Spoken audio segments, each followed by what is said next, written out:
La ruse numéro 6, c'est le désespoir ou au contraire, la fausse sécurité. Non. Le désespoir, c'est quand je, je peux désespérer de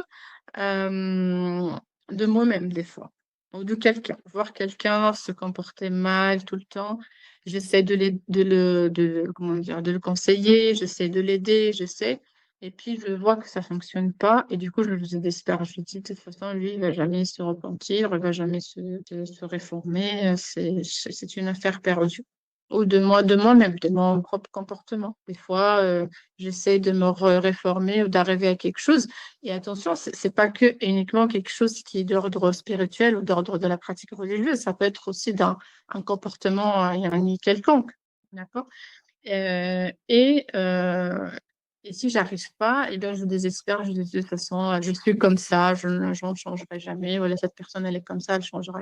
Ça peut, c'est aussi, attention, on ne sait pas comment les personnes, elles vont finir. Hein, comment nous ou les gens pourront demain être. Et surtout, la guidance d'Allah subhanahu wa ta'ala. Il ne faut jamais désespérer de la miséricorde d'Allah subhanahu wa ta'ala. Et on sait qu'il y a des gens qui vont toute leur vie faire les œuvres des gens, œuvrer comme des gens du paradis. Et à la fin de leur vie, ils vont œuvrer comme des gens de l'enfer. Que Dieu nous préserve, et finir leur vie en étant destinés à l'enfer.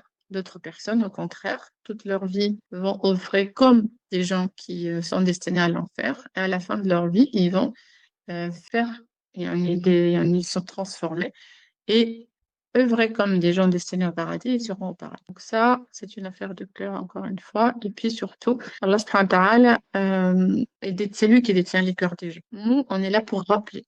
Nous désespérons jamais de ce rappel. Nous devons toujours essayer, toujours, à l'image de ce que faisait notre prophète, alayhi salatu wassalam, que ce soit avec nous ou avec les autres. Et la bienveillance qu'on peut avoir envers les autres, nous devons également l'avoir envers nous sans être dans la coupe indulgent avec nous-mêmes, mais il faut quand même avoir une certaine bienveillance envers nous-mêmes, toujours en réessayant, en se repentant, en revenant toujours à la charge pour faire